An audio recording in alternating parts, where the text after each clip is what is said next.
Hey, what's up, everybody? My name is Samaria. And I'm Toya. We're sisters. And I know you're probably wondering, what is the purpose of this video?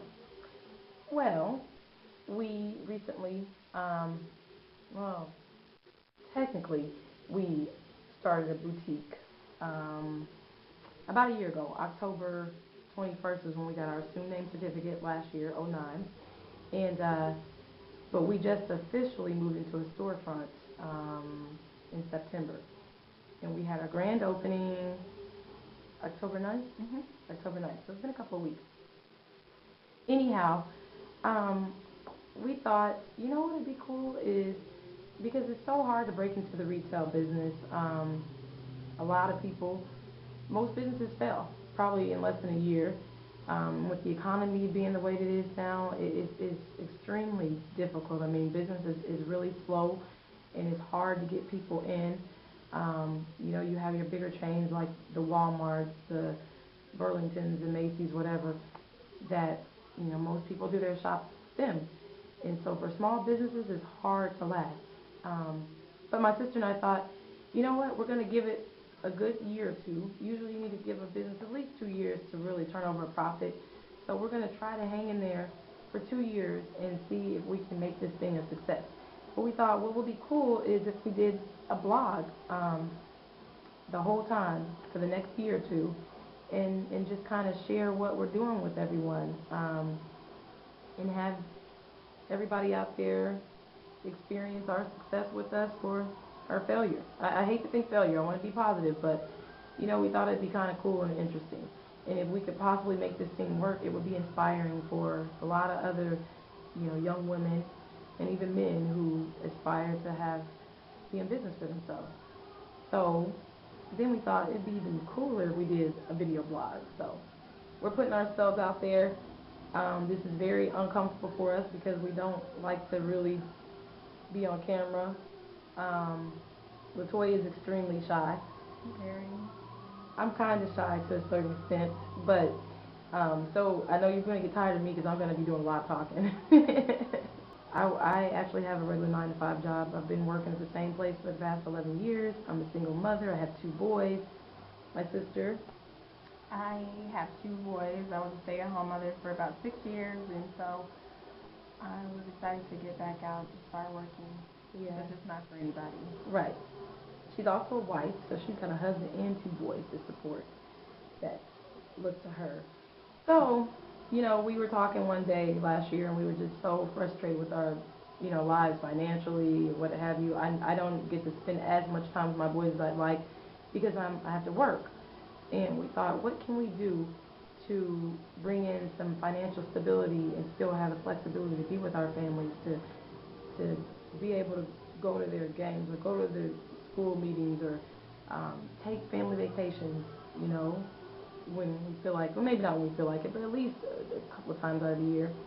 And so we were kind of desperate. We started brainstorming. We thought, what about, you know, let's do something unique. Let's start making some jewelry or something. I bought some books on jewelry making. I started making jewelry. You were gonna do centerpieces. Yeah, so when we thought, you know, we can sell the stuff on eBay.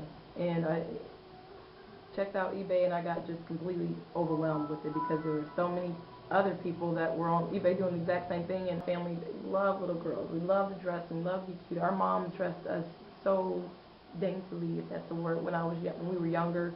And we wore the cute little lacy dresses. And the thing is, we don't come from a wealthy family by any means. I don't want to say we were poor, because when I think of poor, I think of, you know, people who are homeless, who don't have food to eat or what have you. We definitely had a roof over our heads. We had clothes. We had transportation most times. And so, I mean, low income. But our mom still managed to dress us nicely. She would find us beautiful dresses on sale or at thrift shops, or she'd trade them back and forth between her sisters and her cousins. And you know, the little hair bows, the socks, so adorable. And we thought, you know, it'd be nice to be able to offer that to women today who have the beautiful little girls, and kind of bring that back more. And but we want to do it in a way that people can actually afford to get these dresses. I do see them still, but they're usually pretty expensive. Um, and we kind of were just talking in the car one day, and we didn't really think we would go for it, but then the more and more we thought about it, Latoya came up with this cool name. Unique for her. And it just sounded so great. And then we thought, let's expand it to not just little girls, but women as well. Let's search just to see what it would cost, what it would take to even start a boutique. And from there, we kind of just got the idea in our mind, and we stuck with it. We visited some boutiques in Dallas area, and we talked to one girl in particular who told us, you need to have at least $10,000 to start a boutique. She gave me her number, and I thought, oh, how nice of her, how nice of her. I tried to call her. She never returned my calls. Like, okay, what do we do? And I had to end up borrowing from my 401k, and I didn't have a lot to borrow. I was $5,000 from it, so that's what I did. I was like, you know what? Well, there's a will, there's a way. We're going to try it anyway. Said, we're going to, against all odds, we're going to see odds. We're going to see if we can possibly make this work with $5,000. We got our student name certificate, we got our tax ID, and we took the rest of the money. We bought fixtures like, clothing racks, different things like that, cash register, the different things that you would need to get started. A lot of research, and so we found some suppliers in LA that we liked and a couple in New York, and we decided we would, do it that way. We wanted to just have unique items in our store. That we got our first supply in November, and then we had some family that came in town to visit, and they bought up a lot of stuff from us, so that kind of was our inspiration to keep going with it. The money that we got from them, we just reinvested that. We bought some more items, fresh items to put in our boutique. My sister's husband, who had never created websites ever before, he actually got our website started for us, and we basically wanted to do most of our sales online. But it's so much competition out there as well. It seems like there's more competition online than just at a regular storefront. So we started doing was wearing the jewelry to work. And a lot of women that I work with love jewelry, and the pieces that I wore were so unique and so, they were kind of eye-catching, very popping. And they started asking me where I got them, and I'll tell them, and next thing you know, I had all these women at work ordering jewelry from me, and we were selling out of like crazy. So, but then we came to a rough spot. We started helping take care of our grandmother who had dementia, and we couldn't put as much time and energy into it. I ended up taking a leave at work, unpaid, so it was just difficult for a while. And at the back of my mind, I kept thinking, we can't let this go because I borrow money from my 401k, my life savings. Here and there, we'd sell a pair of earrings, or we'd sell some jewelry, or we'd sell a handbag or something, but it wasn't enough to really even matter. I had looked into, we kept saying, if we can just get into a storefront, this will be better. We can advertise more. We won't be afraid to tell people where we're located. People would see the store and, maybe come in. It would draw more people. And so I started looking into that. But it turns out you have to have pretty good, decent credit to lease space. You need to be able to come up with a big down payment. Most companies are going to want you to be in at least a year to 18 months lease. And if you're not bringing any money in, how are you going to be trapped in a lease and you can't pay the monthly rent? Right. So then I ran across this place online that it seemed too good to be true, but they said no money down, no deposit, month-to-month lease.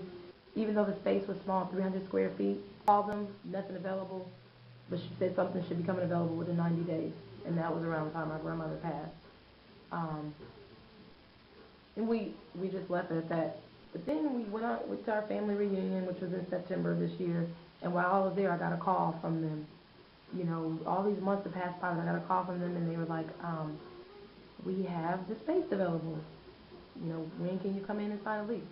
I was like, oh my goodness, I'm in Denver right now, but just hold on to it. We'll be there. Trust me, we want this. And we came to look at the space, though. Toya, what did it look like? It was a lot of, it just looked like an arcade. It was an arcade type of place. And concrete floor. It was just really dingy, and I don't know. It didn't look like, from the all the machines that they had in here and stuff, it made it look really, really small. Latoya seemed disappointed that day, and her disappointment kind of made me feel discouraged. Like, she's like, I don't see how we can turn this into a boutique. And the floors were, like I said, gray concrete, you know, garage floors. I mean, the walls were dirty. We just didn't know what we could do with it. But I just kind of felt like, you know what, if we can just get into a place, we can make it work. We can decorate it. We can turn around. Yeah, they told us we can do whatever we want to decorate. We can paint, do whatever. We just didn't have a budget to work with. But we went ahead and, you know, against all odds, we signed a lease. And we decided, you know, we had a few dollars. We bought some paint, painted the floor black, painted one of the walls black. Did a lot of homemade art. Yeah. Latoya had a good idea to put some fabric on the walls. She watches a lot of HGTV, and we bought fabric, but we didn't have a whole lot of money, so we ran out of fabric, so we only did it like a small section of the walls in fabric, but it's so cute. It's cute. And we had our grand opening, like I said, October 9th, and a lot of our family came out to support us. A lot of people I work with came out, and, you know, we really appreciate it. So basically, we officially say we start our business October 9th, our grand opening in the store. And total sales that day, I think we did maybe around a little bit over $500. I know that seems like chump change, but for us, that was good. Yeah, that was something. We were excited because we never sold that much in one time. Yeah. So we haven't had a day that big yet. Again, and that was a few weeks ago. So it's been slow going, but we thought, you know, we want people out there to kind of follow us, to take this journey with us, and we'll give you updates every week and let you know how things are improving for us. You know, we don't have a lot of money still, so we can't do a lot of advertising. I do advertise on Google somewhat, but it seems like every time I send money, it gets used up in a day or two, and so then the ads stop running. But we try to advertise on our friends' Facebook pages. We do have a Facebook, Unique for Her. Twitter. We do our own homemade flyers and hand them out. We try to network with the other small businesses over near us, and we give them our flyers and business cards. They put some of theirs up in our shop, and just word of mouth. So, you know, check us out. We have some really nice stuff. We handpick everything, and we wouldn't just say it. We love our stuff, and we know you will. Check out our website, www.uniqueforher.com. Unique is YOUNIQUE, the number 4HER.com. Unique for Her. So stay tuned. We'll show you our shop. It's little, like we said, but we did the floors in black. We did this wall in black. This is our makeshift homemade fitting area. Some fabric on the walls. Ooh, ouch.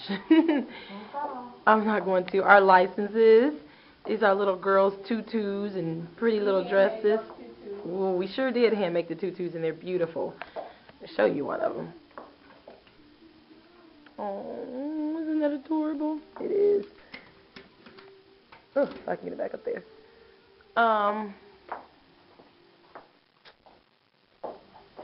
One side of the wall, and this is our women's fashion. Jewelry, tons and tons of jewelry. Handbags. And look, we got even got our windows done. Unique for Her. Unique for Her. We're so excited. This is just really exciting for us. So we're hoping that it's gonna work, right, Latoya? Right. So, okay, I know this video is getting really boring right now because it's super long, but we're gonna close out, and we'll be back at you next week. Bye. See ya.